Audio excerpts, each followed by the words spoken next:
wetu wa mbinguni, uliye mwema, uliyeinuliwa sana, usiyefananishwa na yeyote, uliye Mungu peke yako. Baba, tunakushukuru masaa haya usiku wa leo kwa wema wako. Asante kwa kutupenda, asante kwa kutukumbatia kwa mikono yako ya upendo. Asante kwa kibali na neema hata kuwa mbele zako usiku wa leo. Tunakuinua wewe, tunasema hakuna mwingine kama wewe. Basi twanyenyekea hili ukanene nasi kwa sauti yako. Uliye Mungu mkuu, nena nasi. Nena katika mkutano huu. Nena na wasikizaji wote nchini Tanzania na nje kwa utukufu wa jina lako. Basi tubariki, twanyenyekea, twasema uinuliwe. Kwa jina la Yesu Kristo tumeomba na kuamini, amen. Situpigie Yesu makofi tunapoketi.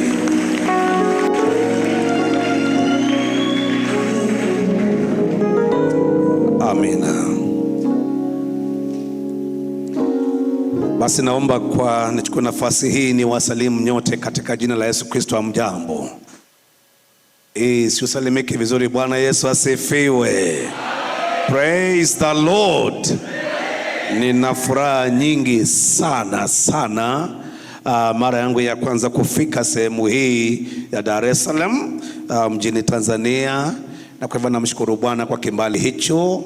Ninashukuru Mungu kwa sababu ya ndugu mchungaji rafiki yangu James, kwa sababu ya kunipa nafasi hiyo, pamoja na wachungaji wale wengine na department yote ya chaplaincy, kwa kunipa nafasi na kunijalia nije huku Tanzania.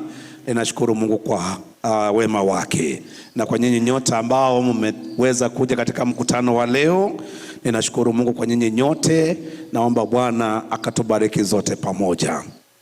Nimetumwa na salamu nyingi kutoka Kenya.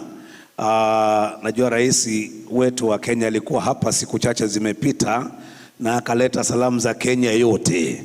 Mimi naja hapa kwa niaba la kanisa la AIC kule mjini Nairobi, na hasa lile jimbo nimepewa neema na Mungu kuliongoza pamoja na kanisa lile linaliongoza, na familia yangu binafsi, mke wangu kule tunamuita bibi yangu ama mke wangu, pamoja na watoto. Nina vijana 4.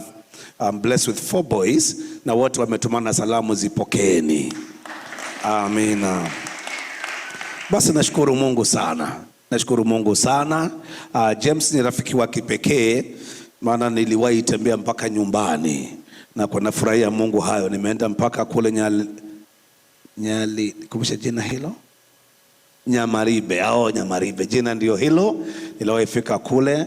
Nina Wakenya wenzangu hapa, nafurahia kuwaona. Hawa ni Wakenya hawa, wameketi hapa. Kwa hivyo nina furaha kuwa na Wakenya hapa, wenzangu wawili, na kwa hivyo nashukuru Mungu sana kuwa pamoja na wao. Asanteni sana. Nitasema kama rais wa Kenya alipokuja huku na alipokuwa anahutubia the bunge lenu la Tanzania, aliongea vile Kiswahili kilianza Zanzibar, lakini kilipofika Kenya kikafa kikiwa Kenya na kikazikwa Tanzania. Ikazikwa Uganda na mazishi ndio ilikuwa Kongo, kitu kama hicho. Kwa hivyo ukisikia ninang'ang'ana na Kiswahili, ujue sasa wewe waongeleshwe na Mswahili Mkenya. Bwana asifiwe. Kwa hivyo nitachanganya lugha zote mbili, maana pia niko katika chuo kikuu, na kwa hivyo nitajaribu kuongea Kiingereza na Kiswahili kwa pamoja vile Bwana atanijalia. Kwa hivyo ukitafuta Kiswahili cha Tanzania kwangu hautakipata, lakini cha Kenya utakipata vizuri. Bwana asifiwe. Kwa hivyo sasa sikiza Mkenya sasa anene neno la Bwana kwetu zote, na ninashukuru Mungu kwa hayo. Basi kwa sababu yule muda nimepewa, ningetamani nilete neno la Bwana lile Bwana ameweka katika moyo wangu kwa ajili ya sisi zote. Ningetamani tuende kwa neno. Ninajua katika theme yenu ama ile nimepewa ni kunena juu ya upendo katika matendo. Love in action. Na kwa hivyo ningetamani kwa zile siku nitakuwa hapa, yale yote nitakayonena yatakuwa yanaongea zaidi kwa hayo, maana hilo ni jambo la kipekee. Unaponena mambo ya upendo, upendo ndio peke yake umefanya kanisa lipatikane, ndio lifanya Yesu ama Mungu atumane katika ulimwengu huu. Ule mstari wa Biblia mkubwa, ule mstari wa Biblia, you know, one of the key verses in the Bible, one of them is the book of John chapter 3 verse 16. Tunaujua sana, kanisa linajua huu mstari sana. John chapter 3 verse 16, for God so loved the world that he gave his only begotten son, so that whosoever believeth in him shall not perish but have eternal life. Kwa jinsi hii, kwa maana jinsi hii Mungu aliupenda ulimwengu hata akamtoa mwanawe pekee, ili kila mtu amwaminie asipotee bali hawe na uzima wa milele. Neno hilo, jinsi hii Mungu aliupenda, kama si jinsi tulivyopendwa na Mungu, na nitalinena siku la leo, basi wewe na mimi hatungepatikana. Pengine mimi singelijua ndugu yangu hapa, na nyinyi wa Tanzania wenzangu ambao ni ndugu, na tunashukuru Mungu sana. Lakini upendo huu umetufanya hata sasa niwe hapa, maana sisi tu familia moja. Nitanena hayo tunapoendelea katika semina yetu ya wiki hii. Basi siku ya leo naomba mfungue nami kitabu cha Yohana, huyo Yohana kifungu cha 13. John chapter 13. I will begin from John chapter 13 kuanzia mstari wa kwanza hadi wa 17. Ninasoma hayo maana itatusaidia kupata the context, ile wasomi wanaita the context, ndio uelewe na yanayotendeka mahali pale. Utayaelewa vizuri kama utafahamu ama utayafahamu maneno hayo yote kama yalivyo kuanzia. Alafu jambo lingine, another changamoto tuko nayo sisi kule tunaita chapter,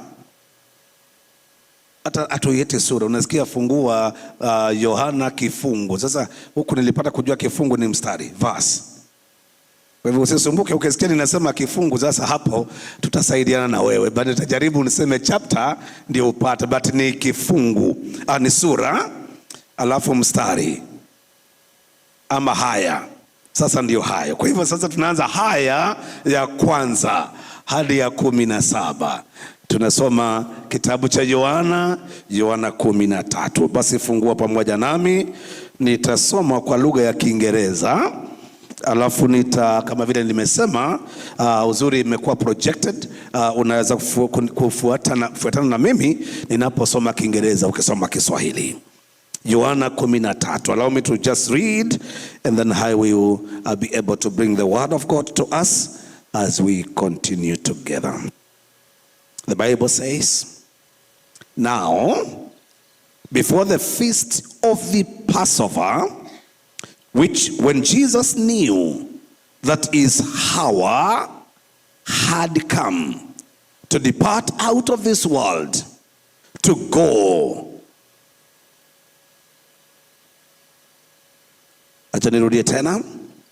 Now before the feast of the Passover, when Jesus knew that his hour had come to depart out of this world to the Father, having, that's a key verse, hiyo ndio sehemu ya maana sana, having loved his own who are in the world, he loved them to the end.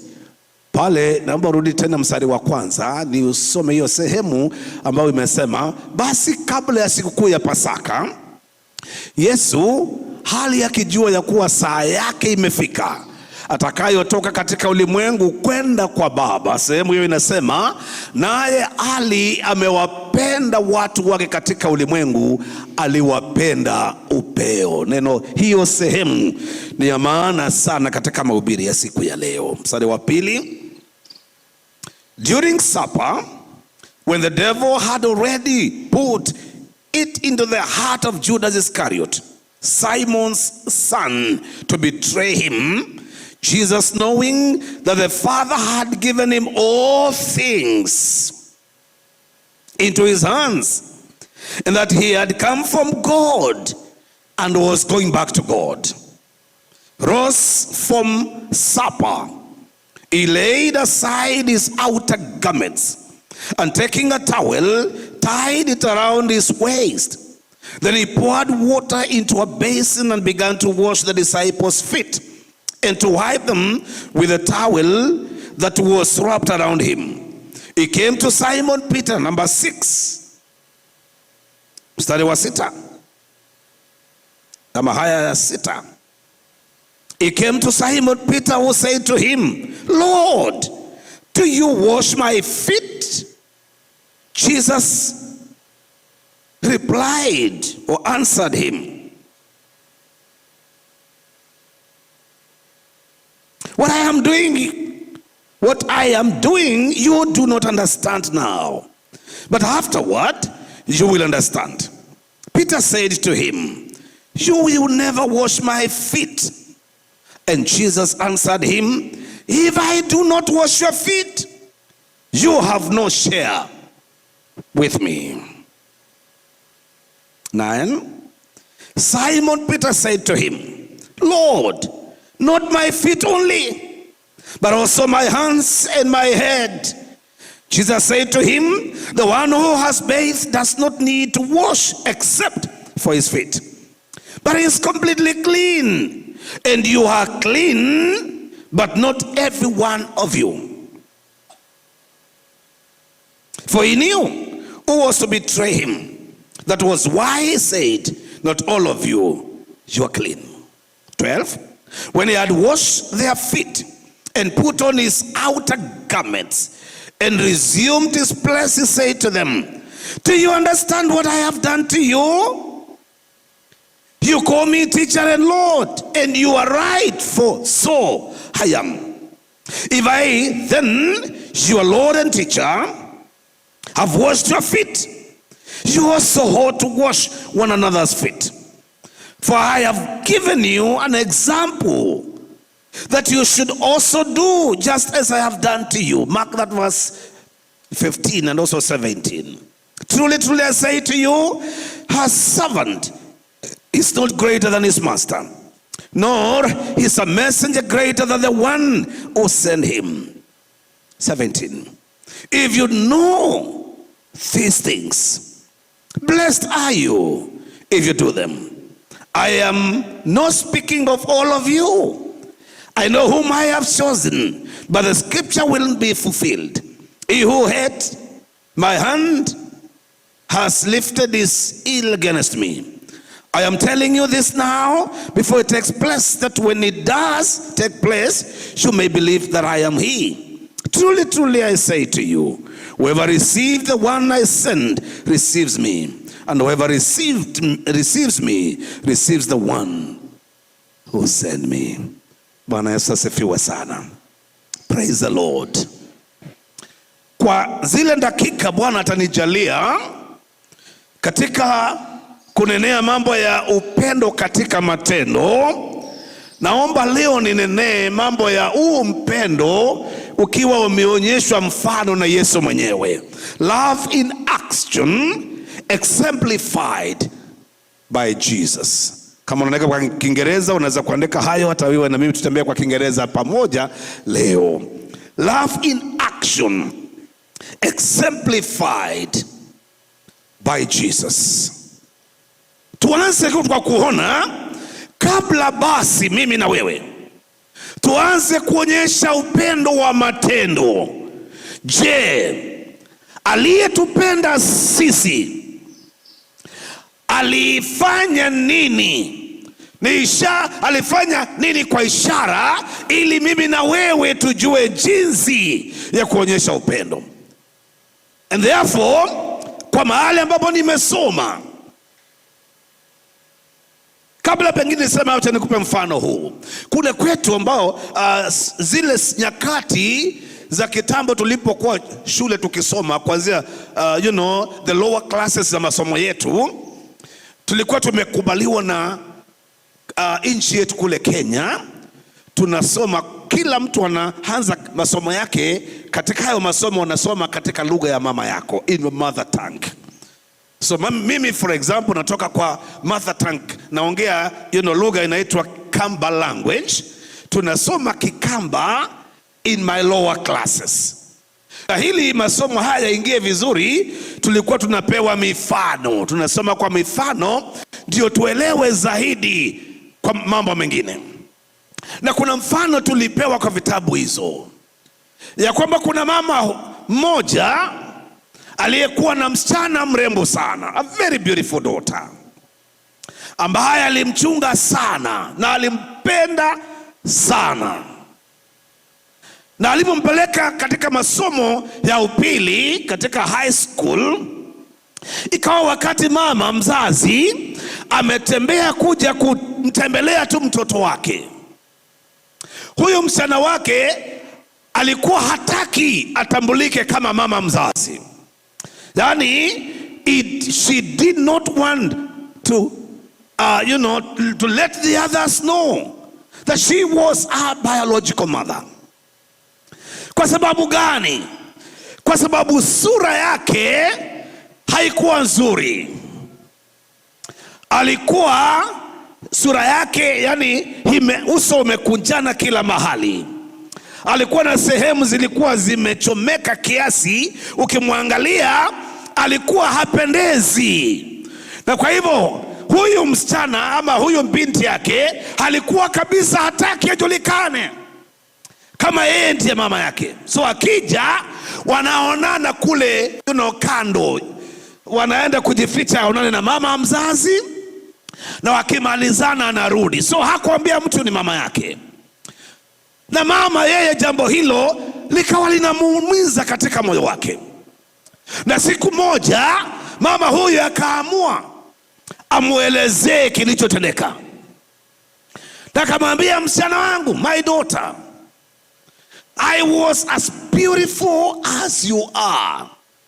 Nilikuwa mrembo kama wewe. Wewe unafanana na mimi. Lakini siku moja tulikuwa tunaishi kwa chumba ambacho kilikuwa kimewekwa paa ya nyasi. Na kwa hivyo siku moja chumba hicho kikawaka moto.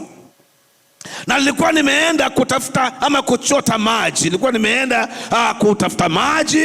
So nikija nikapata nyumba inawaka moto, na nilikuwa nimekuacha wewe kwa chumba ukiwa umelala, ukiwa mtoto mdogo sana.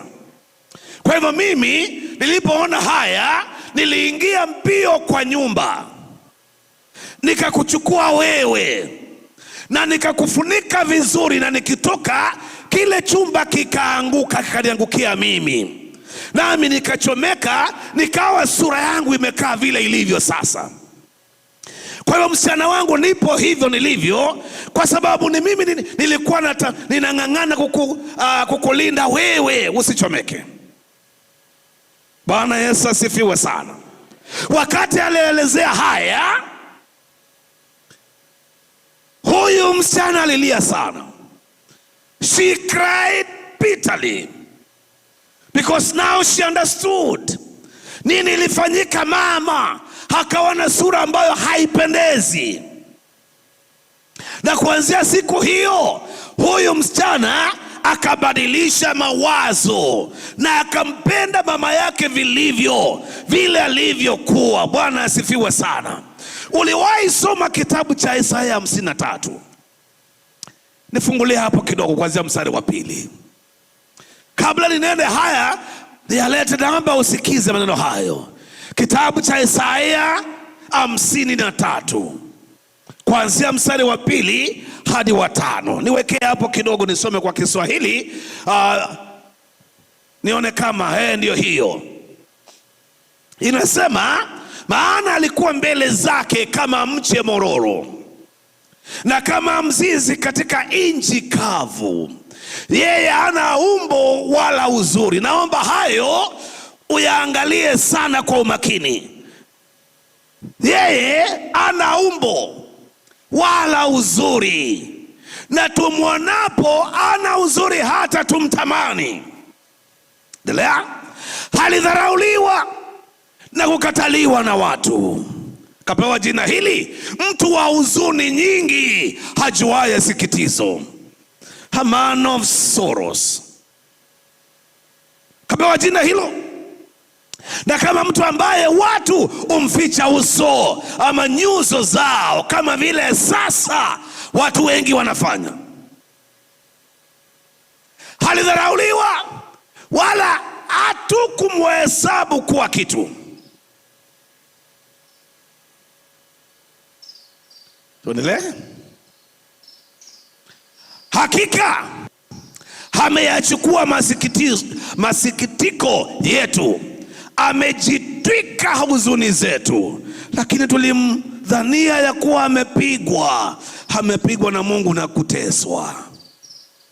Bali mstari wa 5 na wa mwisho, alijeruhiwa kwa makosa yetu, alichumbuliwa kwa maovu yetu, adhabu ya amani yetu ilikuwa juu yake, na kwa kupigwa kwake sisi tumepona. Sema hawa ya mwisho, na kwa kupigwa kwake sisi tumepona. Jamani, sisi tu wengi kuliko hiyo sauti. Naomba tuseme kwa sauti, na kwa kupigwa kwake sisi tumepona. Simpigie Yesu makofi basi. Naomba sasa utembee nami. Let's go back to our text now. In John chapter 13, there are 5 chapters that record the events of the life of Christ 6 hours before Jesus went to the cross. Kuanzia Yohana, kuanzia kifungu cha 13 hadi kifungu cha 17 alipotuombea, hizo vifungu zinaongea yaliyotokea. Yesu akiwa amebakisha masaa machache sana ndio aende pale msalabani kwa ajili yetu.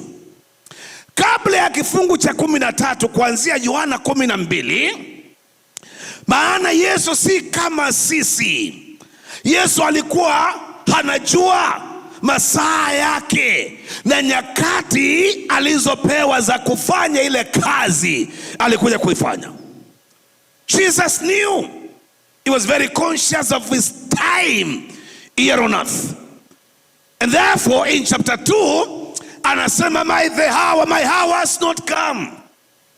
Chapter 6, chapter 7, chapter 8, Yesu kwa jambo lote anasema mimi saa yangu haijafika. My hour has not yet come. Kuanzia kifungu cha 13 tumeanza, anasema hivi, Yohana 13 mstari wa 1. Ulikuwa sasa ni the preparation for the Passover, before the feast of the Passover, when Jesus knew that his hour was come. Yani sasa, without any doubt, Jesus knew that his hour had come. Halikuwa bila shaka, anajua sasa wakati wake umefika. Na ndio maana anasema wakati wangu sasa wa kurudi kwa Baba. I came from him. Nilitoka mbinguni kwa Baba, narudi pale. Bwana asifiwe. Na ndio maana alisema mambo haya matatu. Siku ya leo tunapoangalia love in action exemplified by Jesus, naomba tujifunze mambo matatu kutoka pale. Jambo la kwanza, love for his own, upendo kwa walio wake. Love for his own. Jambo la pili, love to the end, upendo hadi upeo. Love to the end. Jambo la tatu, love through service, upendo kwa utumishi, kwa njia ya utumishi. Turudie jambo la kwanza basi. In verse number 1,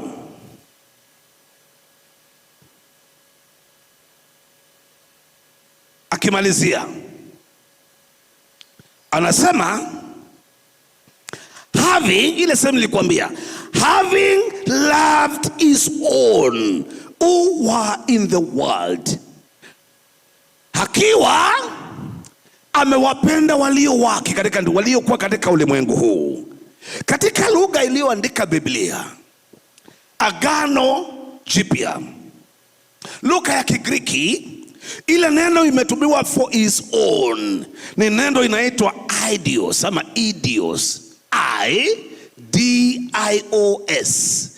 Idios ama idios inatumika kuonyesha kitu ambacho ni very private, something that is very private, personal, something that is near and very dear. Anaposema aliwapenda walio wake, wakati huu anaongea juu ya wale wanafunzi 12 ama na mmoja aliyokuwa pamoja na wao, lakini anasema kuna wale ambao mimi nimewapenda sana. They are so dear to me, they are my own, ni wangu. Anaanza kwa kusema mimi niliwapenda walio wangu, love for his own.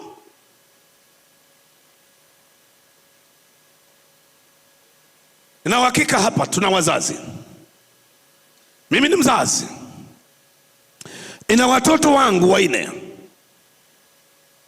ambao nawapenda sana sana, maana ni damu na nyama yangu.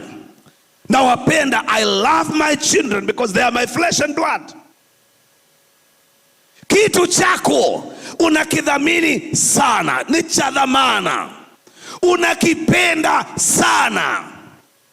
Kitu chako unakitunza, unakienzi, yani this is my own. Najua kama uko na simu, si uko na simu yako kama hii mobile phone, ni simu ya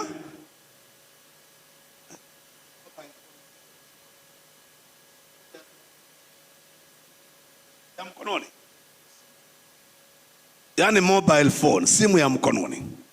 Sasa na unajua natafuta ni kufunza Kiswahili, nikitoka hapa nijue najua mambo machache ya Kiswahili. Simu hii, hebu kama una simu yako uitoe. Yangu ndio hii, suishike vizuri. Sasa hii simu mimi nikipata haiko karibu na mimi, si unaipenda sana na yako, unaitunza sana, si kweli? Maana yako iko na information zako nyingi hapo, kuna zingine private utaki zionekane na watu, kweli si kweli? Hapo kuna zingine ukisikia simu umewasikia mtu ameacha simu, mama ambaye hanajua simu amenifu amesahau simu na kaingia kitchen, na simu ikiwa kitchen anakumbuka mara moja amewacha simu, na alikuwa saizi anakaranga chakula, amewakisha moto, anasahau anakaranga chakula, anakimbia mbio achukue simu yake. Maana ni personal, hataki ijulikane mwingine. Nasikia kuna baba mmoja aliingia kwa chumba cha kuoga, bafu, inaitwa bafu au bafuni, na simu ikalia akiwa kwa bafu.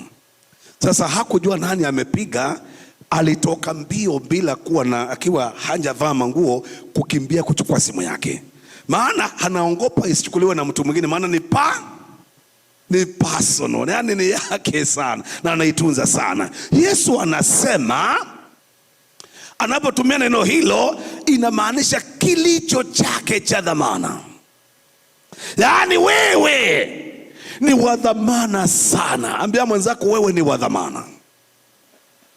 Mwambie you are very dear to God. Akisiongea Kiswahili kama Mkenya, mwambie you are very dear to God. Yaani Yesu alianza kwa kuonyesha upendo wake mwingi kwa walio wake. Mwandishi mmoja ameandika commentary katika inapatikana online zima ya Biblia yote. Anaitwa David Guzik.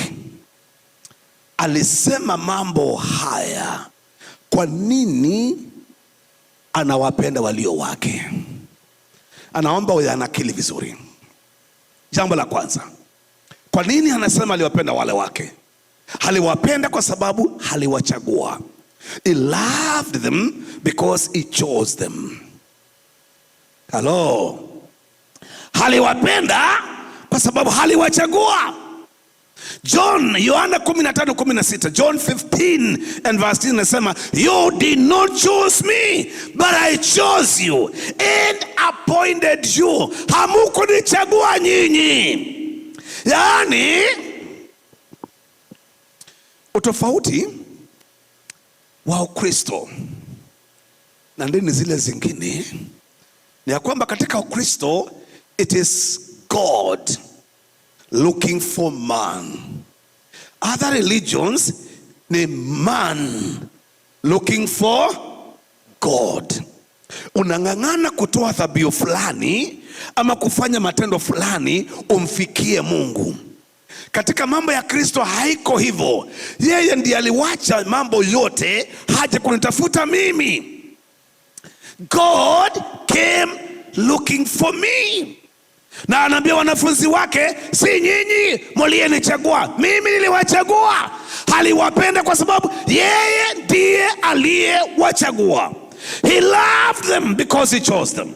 Jambo la pili, he loved them because he gave himself to them.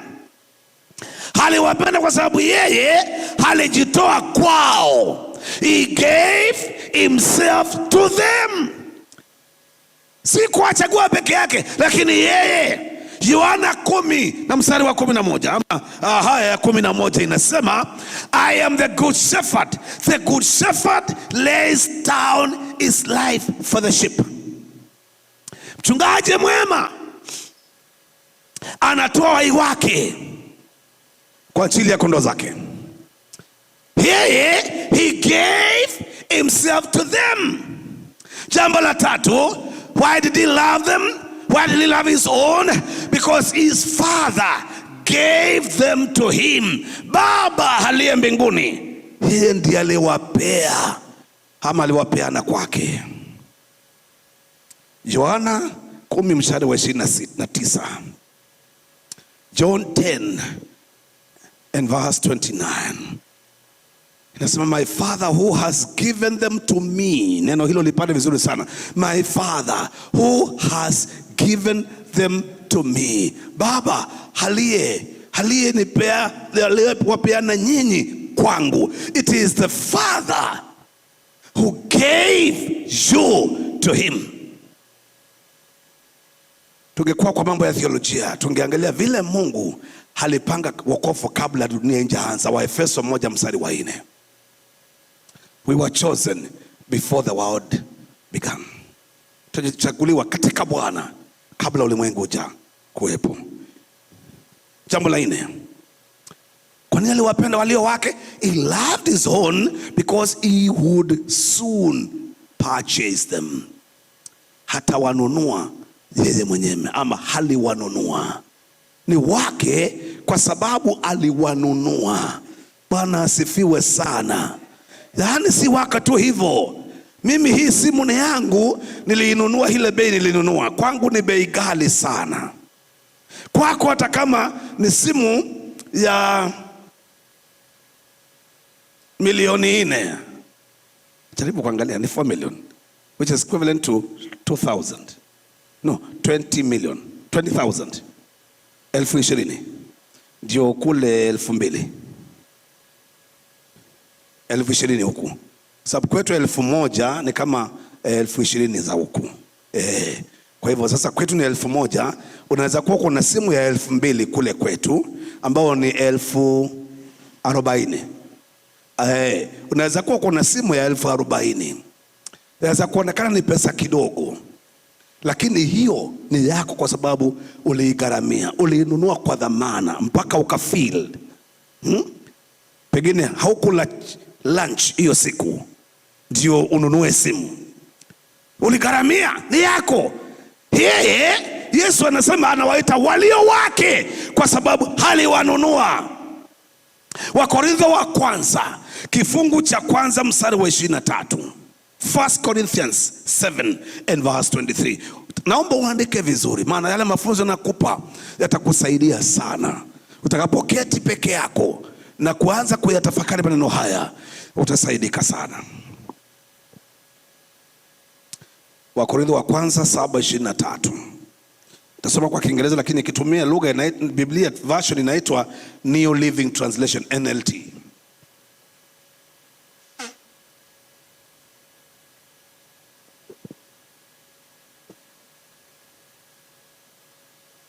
NLT inasema hivi: God paid a high price for you, so don't be enslaved by the world. Yani Mungu alilipa kwa gharama kubwa sana. Kwa hivyo usirudi katika ulimwengu. Do not allow yourself to be enslaved, because Christ paid. The NLT inasema God paid a high price for you. Wakorintho wa kwanza kifungu cha 6. Ilikuwa cha 7 mstari wa 23. Cha 6 mstari wa 19 na 20. Wakorintho wa kwanza sura ya 6 na haya ya 19 na 20. Inasema, nasoma Biblia inaitwa Good News Translation, inasema, do you not know that your bodies are temples of the Holy Spirit who is in you, whom you have received from God? You are not your own. You were bought at a price. Yaani Paulo anasisitiza mstari huo wa 20. Nyinyi kwa inasema maana mlinunuliwa kwa dhamani. Sasa basi mtukuzeni Mungu katika miili yenu. Kuna sehemu ambayo inasema you are not your own. Kama ni wewe mstari wa 9 unamaliza mani mkadi. Kwa hiyo ukisoma kwa Good News inasema you are not your own. Sasa wewe si wako. You belong to the one, kwa yule ambaye anasema anakuita his own. He loved his own. Wewe unapendwa sana. Maana sifa sana. Ambia neighbor unapendwa sana. Tunahisi siku mbaya. Vijana wachanga, young men kama nyinyi mlio hapa kwa wingi, ambao future ya Tanzania, ya East Africa, ya Afrika nzima na dunia ni nyinyi mlioketi hapa.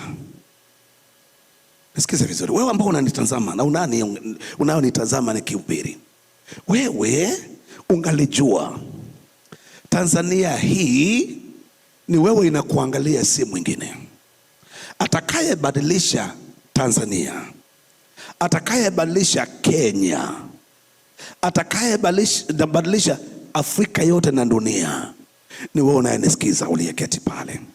Kwa nini kizazi cha sasa ni gumu sana kukielewa?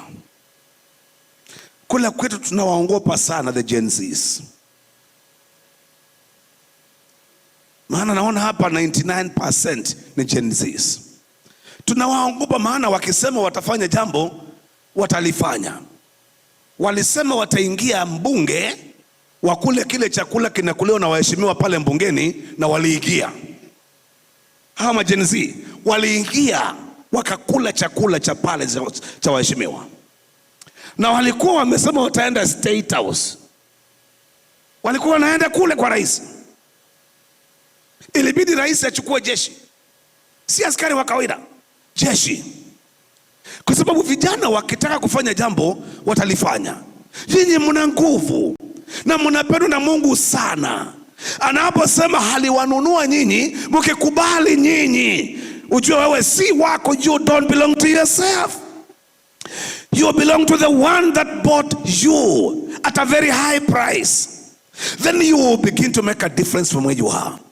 Utaanza kubadilika kwa kumpenda Mungu sana. Upendo wetu uonekane, wacha tu kusema kwa maneno.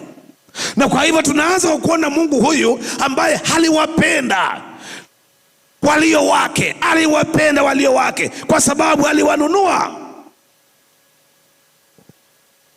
Jambo la tano katika kupenda walio wake. Kwa nini anasema aliwapenda walio wake? Kwa sababu he conquered them.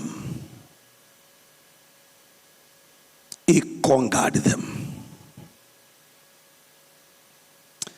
Kuna neno moja ya Kigiriki imetumiwa Yohana 19 mstari wa 30. John 19 verse 30. Ni maneno mawili ama tatu. It is finished. Hiyo ya neno moja kwa Kiswahili ni moja tu ambayo imesema imekwisha.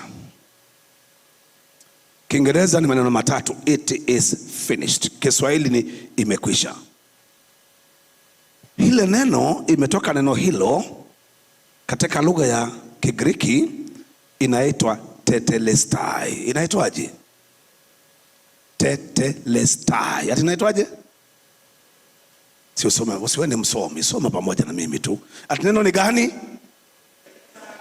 Tetelestai ilitumiwa kwa njia tatu. Wale wa mama wako sokoni wanafanya biashara. Na hii inanikumbusha wakati ni mimi nilimaliza masomo ya chuo, sio chuo kikuu but high school, shule ya upili. Kabla nianze masomo ya juu nilifanya kazi mjini Nairobi. Mshahara wangu ulikuwa ni mdogo kiasi. So vile tulikuwa tunafanya, ulipata kuna mama wa kukata mboga, tunaita mama mboga. Mama mboga alikuwa na kitabu ambacho nikikuja jioni nikitoka kazini napitia kwa mama mboga, ananikatia mboga na anaandika kwa kitabu. Nimechukua sukuma wiki ama mboga kiasi fulani ya shilingi 10 ama 20. Ninapitia kwa nduka, naye mwenye nduka ananipea unga ya kupiga ugali ama mchele. Si wali, mchele. Kule kwetu hata ukiwa hujapikwa ni mchele, lakini sasa usijali, kuna mpunga, kuna mchele, kuna wali. Sasa wali na ile imepikwa, na ile unanunua kwa nduka ni mchele, na ile imepandwa. Sasa ndizo hizo. Sasa kwetu ukija useme mimi niwekewe mchele, ukiingia kwa hoteli ukiitisha mchele utapewa mchele. So usijali, lakini imepikwa, si ile ya nduka. Sasa ulikuwa unapitia kwa nduka na unasema upewe mchele ama unga, na mwenye nduka anaandika mahali. Mwisho wa mwezi ukifika, ile siku utapewa mshahara, haufiki kwa nyumba kwanza, unapita ama unapitia kwa mwenye mboga, mama wa mboga, anakuhesabia zile hela umetumia, unamlipa. Unaenda kwa mtu wa nduka, unalipa. Unafika kwa nyumba, kama ulikuwa umelipa 10,000 ya Kenya, ukifika kwa nyumba zimeisha, hata hauna pesa ya kutumia. Kesho unaanza tena page nyingine mpya ya mtu wa mboga, mtu wa nduka. Unanipata vizuri? Siku moja ukipitia kwa yule mtu wa mwisho wa mwezi umefika, na umepitia kwa yule mtu wa ndukani, naende akwambie, kakangu, hakuna haja ya kulipa, deni yako imelipwa. Utasikia namna gani? Uende kwa mama wa mboga upate imelipwa yote. Jameni, utakuwa na furaha ya ajabu. Neno tetelestai ilitumiwa katika watu wa biashara kumaanisha deni imelipwa yote.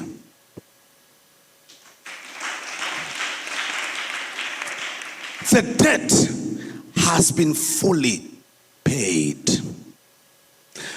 ilitumiwa pia kwa wanasheria kotini. Wewe umepatikana na hatia, kuna jambo umefanya na una hatia, kila mtu anajua una hatia, na koti imesema wewe lazima uhukumiwe miaka fulani. Alafu unafika na unaambiwa somebody has served your sentence in full. Yani kuna mtu amefungwa kwa niaba yako, kile kifungo umefungwa chote. Ungesikia namna gani? Jambo la tatu, ilitumika na wanajeshi. Wanajeshi wameenda vitani, wamepigana na nchi fulani, kama vile tuna vita kule Iran na Amerika na Israel. Mumepigana vita na mumewapiga maadui, mmewamaliza. After kushinda vita, mulikuwa mnatumia the word tetelestai. Inamaanisha the battle has been won. Hello? Yaani wewe ulipiganiwa na Yesu akashinda yote. Imebaki wewe uamini yeye peke yake. Hayo ndio maana anasema wewe ni wangu, kwa sababu nililipa deni yote. Kwa sababu wewe uliyehukumiwa kama mwenye dhambi, mimi nilichukua hukumu yako. Kwa sababu wewe nilikupigania kwa shetani, nikakupa ushindi. Wewe ni wangu, you belong to him. He loved his own. Bwana asifiwe sana. Na ya mwisho nimaliza ambayo yagusi, hiyo nyingine nitakwenda kwa haraka maana nimebakisha dakika 10 na kitu. Kwa nini anawaita his own? Kwa Kiingereza kwa sababu they yielded themselves to him. Yaani wao walijipeana kwake. Kuna watu wameokoka, lakini ukweli wokovu wao kuna maswali mengi sana. Kwa sababu ndio amekuokoa, lakini mbona wewe hujajipeana kwake?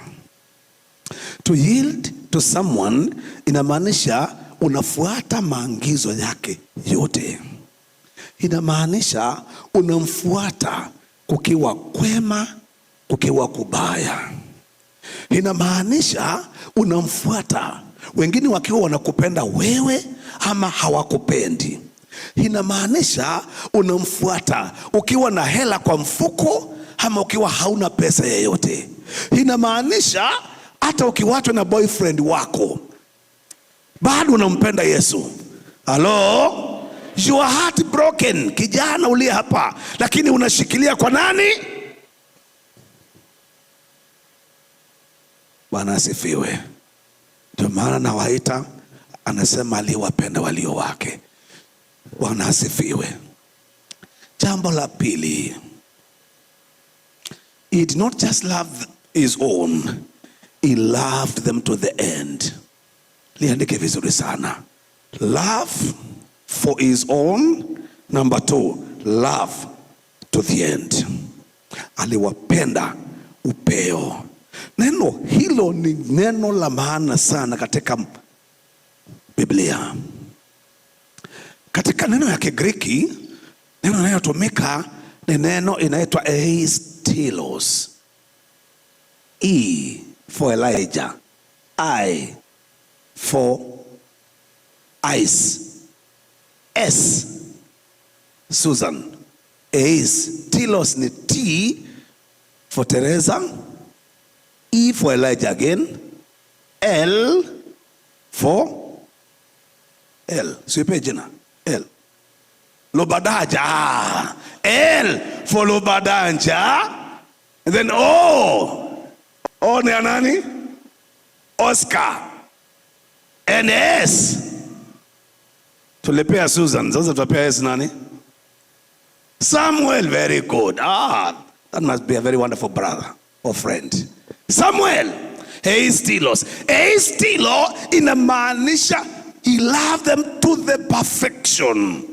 He loved them to the infinite capacity of divine love. He loved them fully and forever. Bwana asifiwe sana.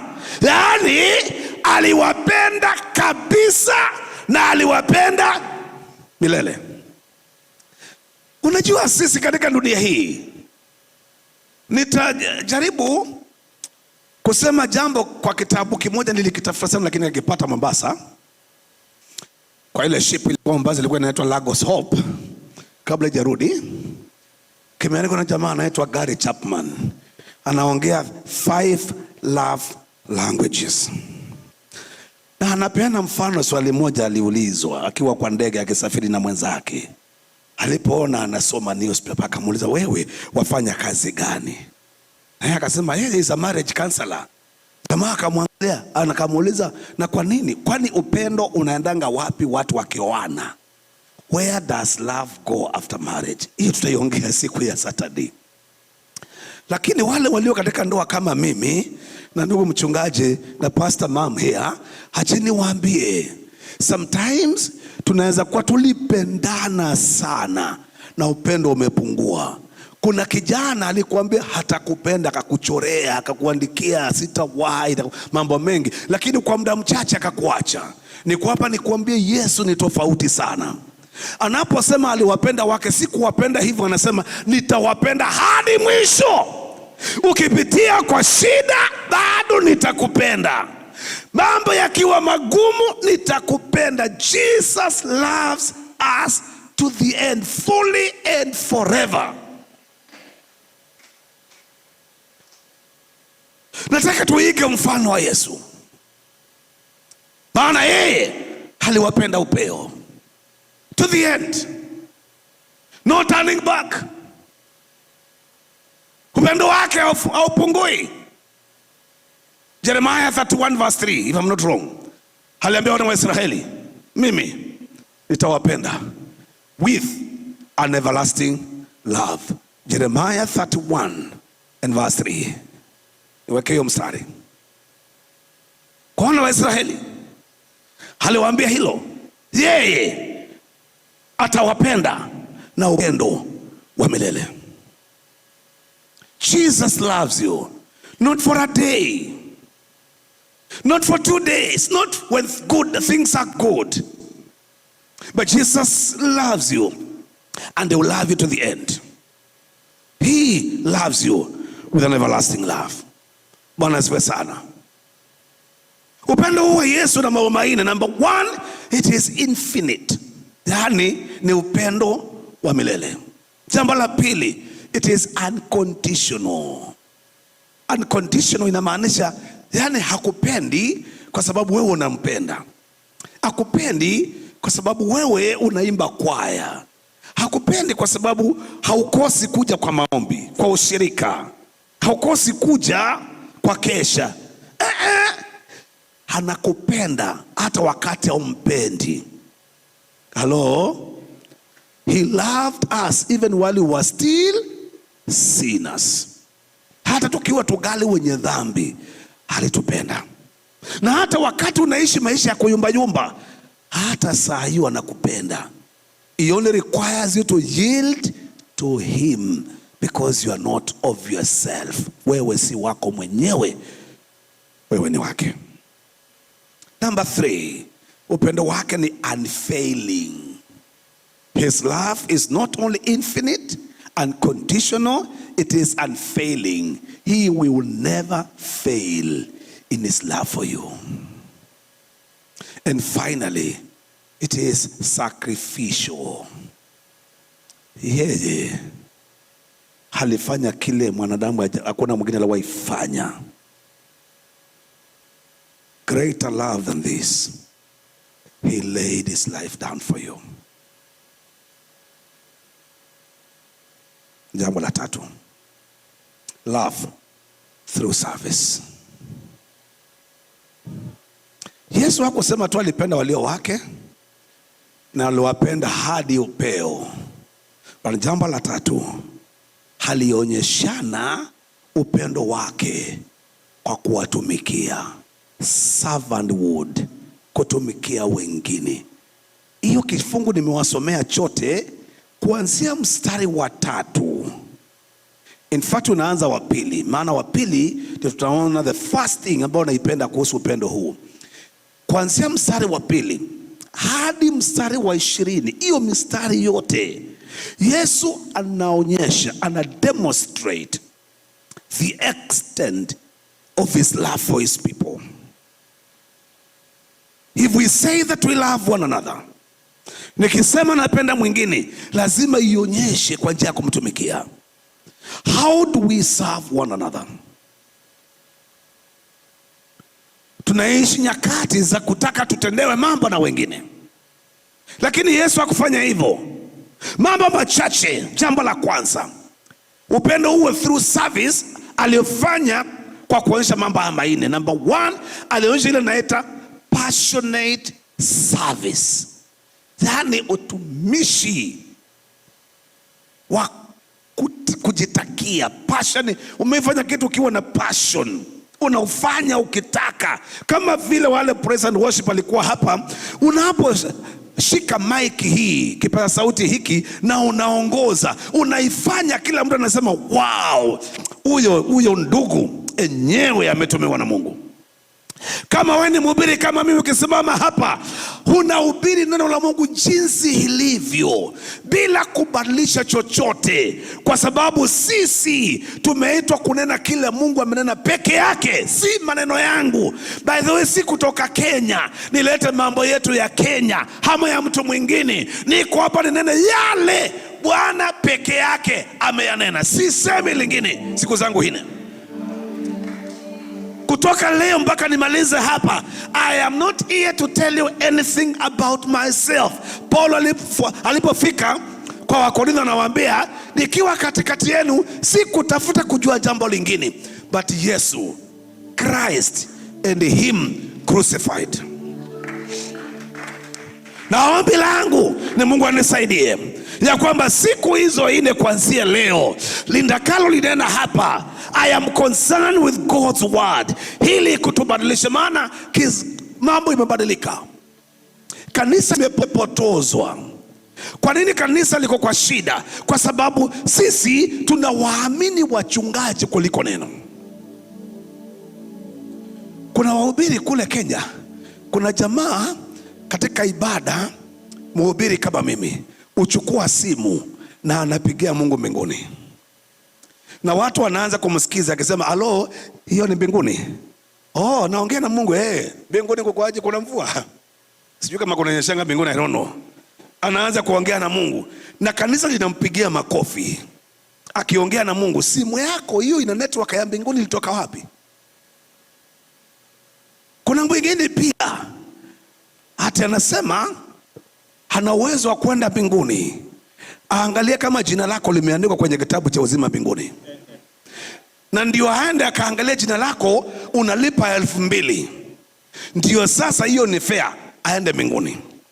Na akiangalia apate jina lako alipo mbinguni, anarudi tena huko duniani, anakuja na kuambia, dadangu, jina lako aliko mbinguni, lipa 2,000 niende nikakuandike kule. Na bado akisema hayo, anasikizwa, kanisa inapiga makofi. Wewe unapiga makofi ya kwenda wapi? Hapana. Halo, Bwana asifiwe sana. Tumeitwa wito wa kunena yale Bwana mwenyewe amenena. Na naomba unisikize, Yesu mwenyewe hakutaka watu tu wamwangalie akiwaosha watawadha miguu. Hakutaka hayo. Alitaka wao wafanye kile ambacho aliwaonyesha. Haya mapenzi ya Yesu ambayo naongea juu yake yalikuwa ili na wao wapende wale wengine.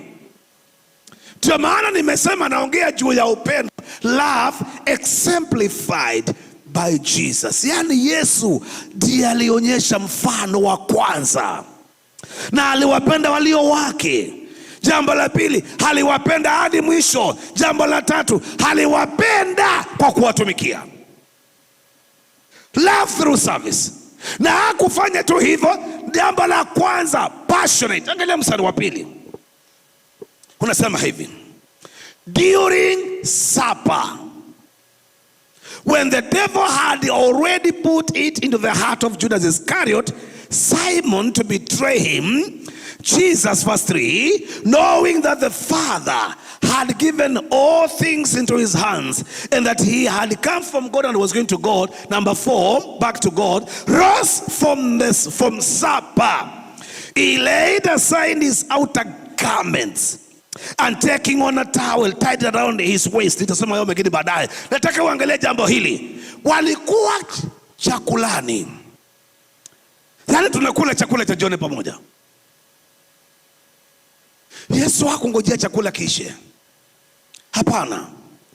In the midst of the supper, the meal they were sharing together, Jesus rose from his seat. Passionate. Alifanya kwa kupenda. Jambo la pili, hii service ninaita the lowliest service.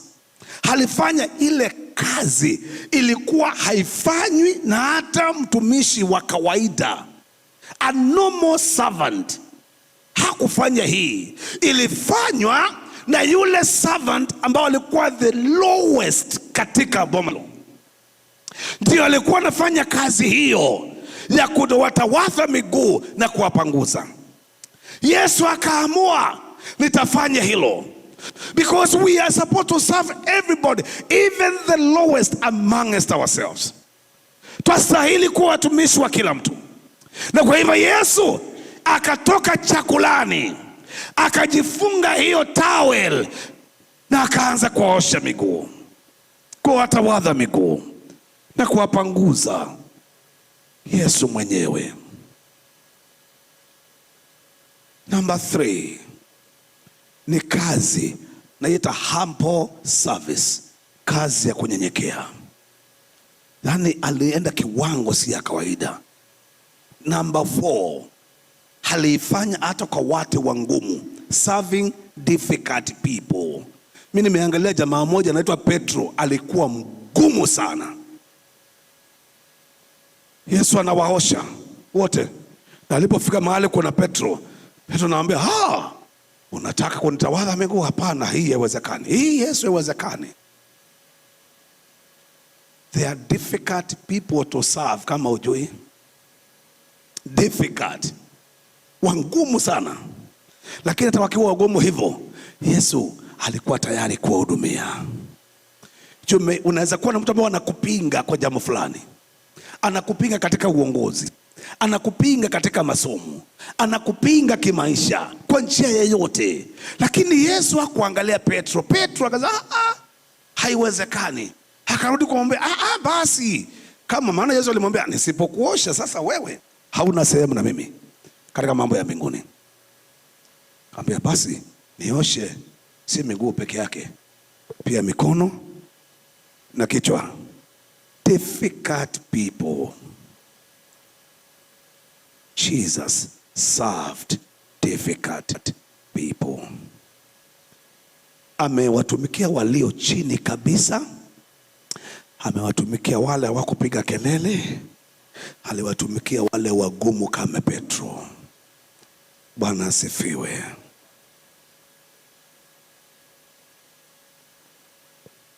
Na sio peke yake, ilikuwa ni funzo ya siku zijazo, an exhortation for the days ahead. Tumalizie mstari wa 15 na 17. Mstari 15 wasema hivi: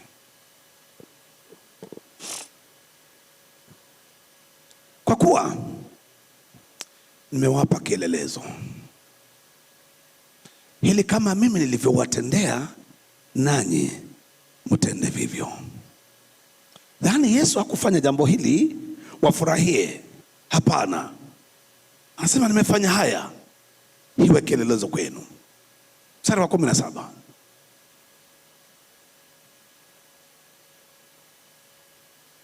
Mkiyajua hayo, heri ninyi mkiyatenda. Yaani kwa Kiingereza, if you know these things, blessed are you if you do them. Yani baraka zinakuja, baraka zinakuja mkiyatenda hayo. Jesus, Yesu alionyesha mfano. Aliwapenda walio wake, aliwapenda upeo, aliwapenda kwa kuwatumikia. Je, wewe uliyekaa hapo, nini nimekuzuia usichukue mfano huu?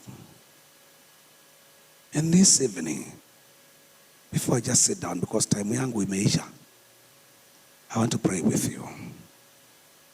Unipe nafasi nikuombee. Ni wapi umeangalia ukaona umepungua? Alianza kwa kusema aliwapenda walio wake. Jesus cannot go to this extent. Yes, he loves everybody, even sinners. Lakini anatamani kupenda walio wake. Je, wewe ni wake? Nimetokelezea Kenya, nikaja huku nikuletea ujumbe ya kwamba kuna walio wa Yesu anawapenda sana. Wala wengine anawapenda awafanye wake. Lakini walio wake, how? They are so dear to him and near to him. The word idios, nilisema inamaanisha near and dear. Yani aliye karibu sana, private. Anataka uwe wake binafsi. Hivyo tu. Waweza kuwa na baba yako. Mimi baba mzazi alituacha, aliaga miaka michache kama 5 imepita. Lakini yeye Mungu ambaye hatuachi kama wazazi wa dunia hii, anasema anataka kuwapenda walio wake. He wants you to belong to him so that he can fully demonstrate his love for you. Na akianza kukupenda, atakupenda hadi mwisho.